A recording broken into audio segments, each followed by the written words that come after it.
Does a movie start with an idea or does it start with an audience? Depends who you ask. I would say an idea, and then you would gauge whether there's an audience for that idea.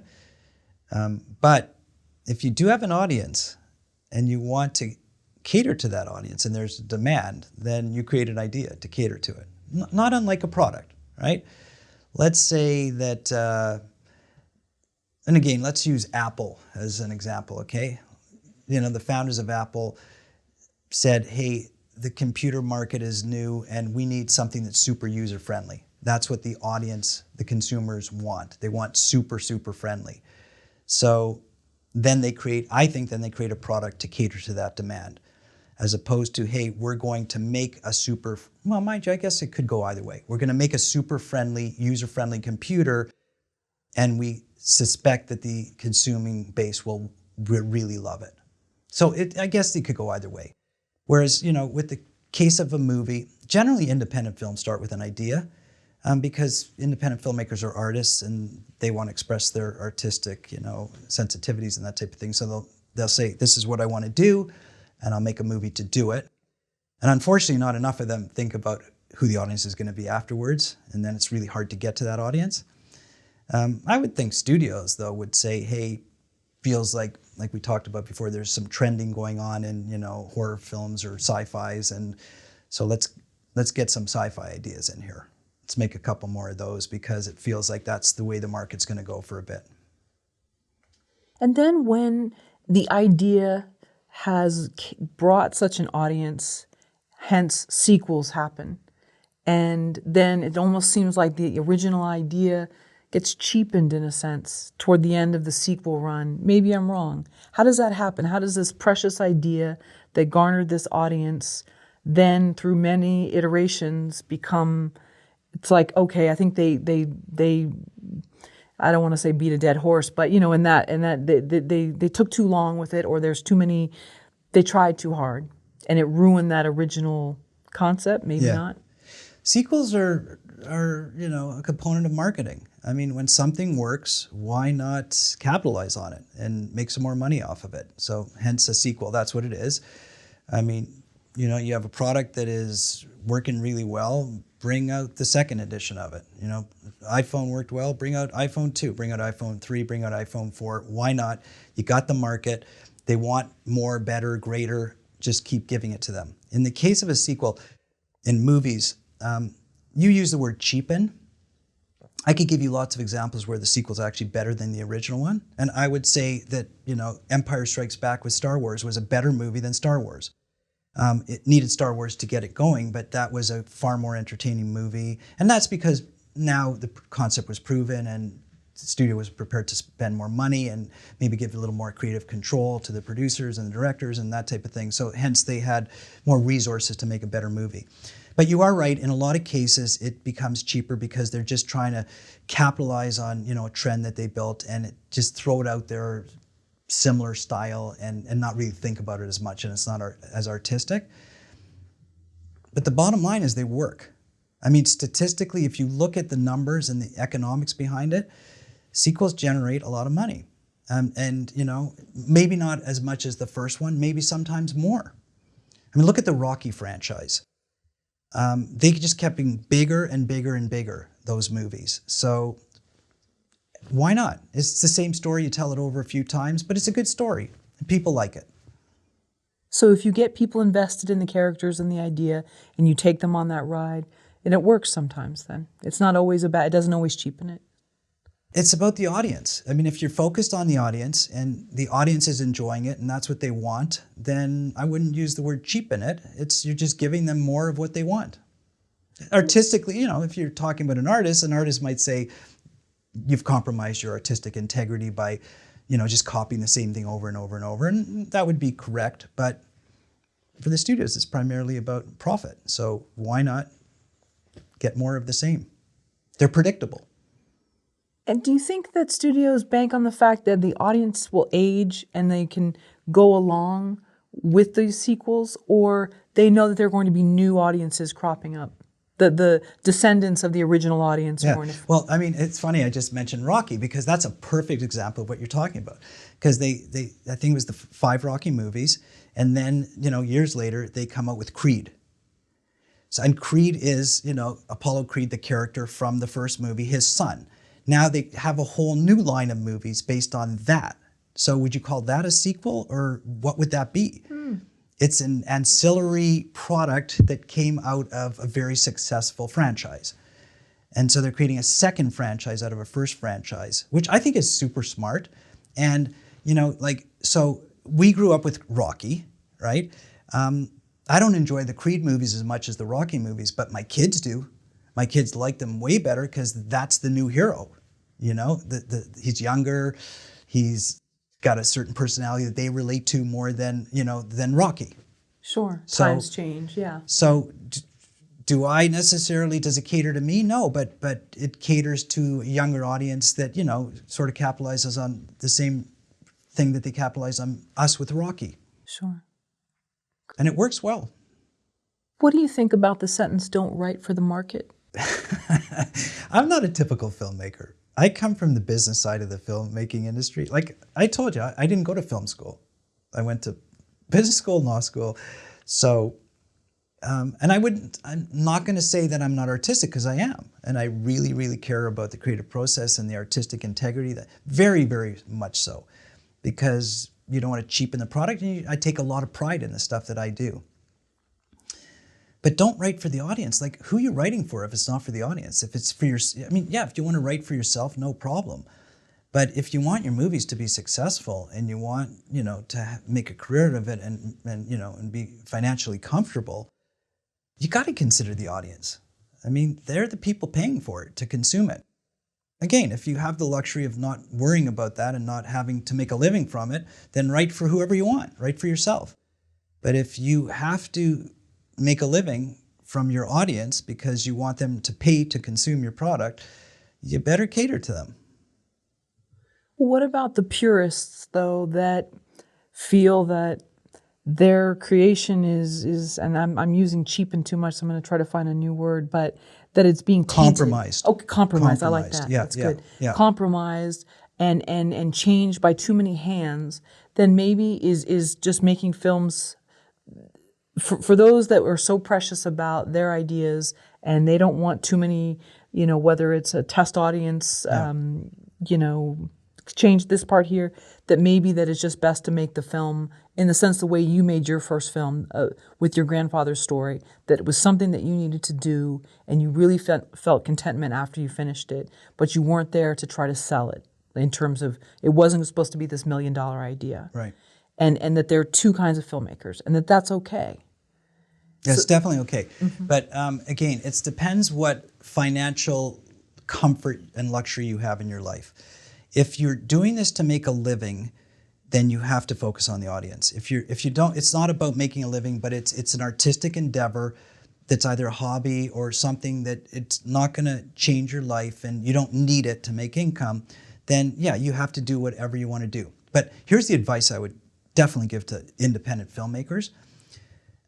If you really have a message and you do have to make a living from it, but you really want to maintain that artistic integrity, which I highly recommend you do, write a book. Don't make a movie.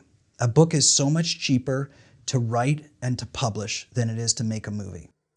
So why put yourself in that financial predicament of making a movie? Just write a book and express yourself exactly the way you want it to, and you'll have it forever and the world will have it. And maybe you'll make a movie someday of it. Now, there are filmmakers who do have the luxury, either by happenstance or like coincidence, or they were born into it or whatever, have the luxury of doing whatever they want to do, which is fantastic. And when they do that, sometimes it's absolutely brilliant. When they have no financial, considerations or no directions or whatever, they get to do what they want to do. It doesn't happen often, but it does happen after you've had a lot of success. Like Tarantino, nobody's going to tell him how to make a movie anymore. And I'm not sure, maybe the studios didn't tell him at the beginning, but when you have that proven success and people, are willing to bank on your raw talent, that's great. But usually out of the gate with independent filmmakers, I mean, a lot of them do have that great raw talent and can hit a home run the first time around, but people don't know it. And it's super risky.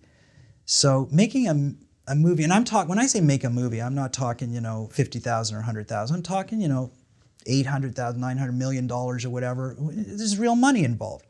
And somebody's going to lose a lot of money. And if they can afford to and they say no problem, great. That's fantastic. But if people's, financial comfort is at stake, I'd say the audience, you got to really keep that in consideration.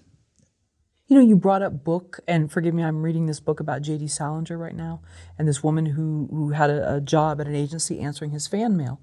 And to see that his fan mail spanned generations, and it was so much that they couldn't even give it to him. He had sort of a shield up because he'd created something that resonated with so many generations of people. Right. And that's something he probably didn't intend on having happen. He wrote it sort of out of his own angst and being in the war and different things like that.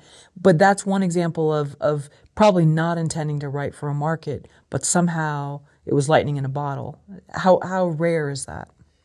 I don't know for sure, because I would say most independent writers and directors do write for what the artistic merit of it. They have something that they want to express and they just write it. So I did that. I mean, that's what I did with my first movie. I wrote the script the way I wanted it. I didn't have to answer to any studio execs, I just had to answer to myself. I did it how I wanted to. Now, if I were to do it again, do a remake of it, I would probably do it a little differently. I would make it more audience friendly. I would pace it a little differently. I would cut it a little differently. I would make it, a little bit more audience friendly, because the audience, now I understand the audience better.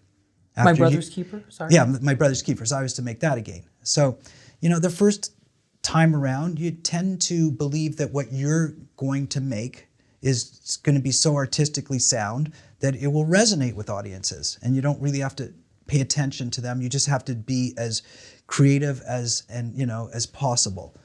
And it does work sometimes. It does. But there are some trends and some things that people have learned along the way that also work, that would be good to take into consideration. But artists could say that is a compromise.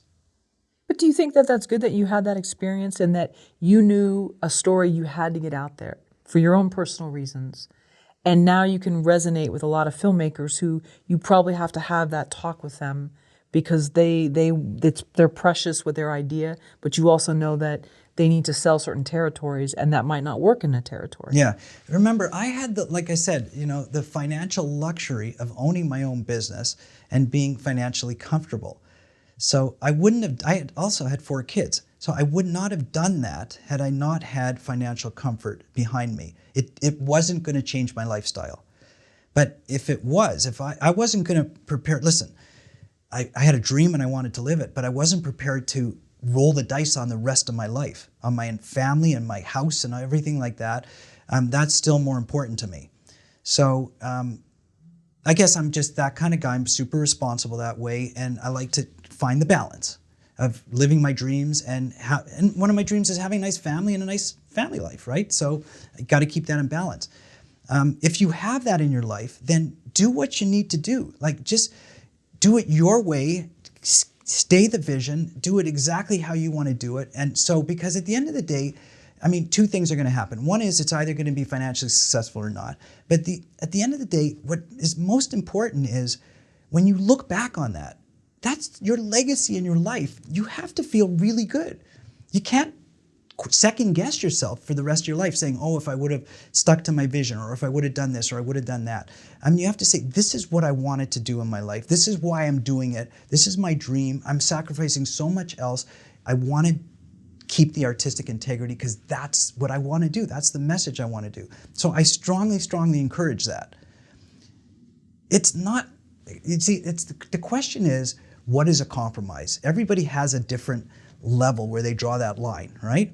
So for me, if here's 100%, if I compromise 20% and I keep the other 80% intact, I feel okay. I feel that that wasn't too big of a compromise because I know why I did that. I'm going after a certain audience and I need to pace it differently, or I need to add a subplot in, or I need to do something that I wouldn't otherwise do artistically. I'm never going to regret that decision because I have that financial business side of me saying, I know why I did it. I did it because I wanted to try to reach the audience. But if you're an artist who that will bother you the rest of your life, then don't do it. Don't do it and hope that what you've done will resonate with your audience. Because at the end of the day, you never know for sure. You can follow patterns, but nothing's for sure. It's not set in stone. Sure. And some people live by this motto that they don't want to be a sellout. I know it gets a lot of, that spans generations, the sellout, whether it's in music, writing, film. But some people, you said being okay with that 20%. Some people might consider that 20% selling out. Oh, 100, totally. Yeah. Some people might consider 1% selling out. And so you have to know who you are, and you got to feel confident. Like I said, when all is said and done, the litmus test, the true litmus test is 5 years later, how do you feel about what you did? Not 2 months later, not 6 months later, because you're going through, let it sit, and 5 years later, come back to it, watch it again. How do you feel about it? Do you feel like you sold out? Do you feel that you made a mistake, that you did something wrong? That's about knowing yourself. And everybody has a different sort of level at which they deal with. So I would never sell myself out. Like, here's the classic example of that. A studio or a distributor, some corporation in the film industry says, wow, we read your script and we like it and we want to make it, but we don't want you to direct it. We want to put another director on. And that other director is going to have artistic, decision making on it. That is tricky, right? Because you want your movie made, you want your story being told, you wrote your script, you love it, but 9 times out of 10, they're not going to tell it the way you told it. And then sometimes they might tell it better, but usually you're going to feel compromise. So is that a compromise that's worth doing? Here on the one side, you're getting your movie made. It's a dream. Your script, you're getting paid for it. You're going to see it come to life. But on the other side, you don't get to it's like having a baby and giving that baby to someone else to raise it. So you love the baby. You're always going to love the baby, but you don't like the direction they raised it. Is that a compromise? Depends who you are and depends what you feel. If you feel it's a compromise, then don't do it. If you feel it's not, then do it. And it's very personal decision.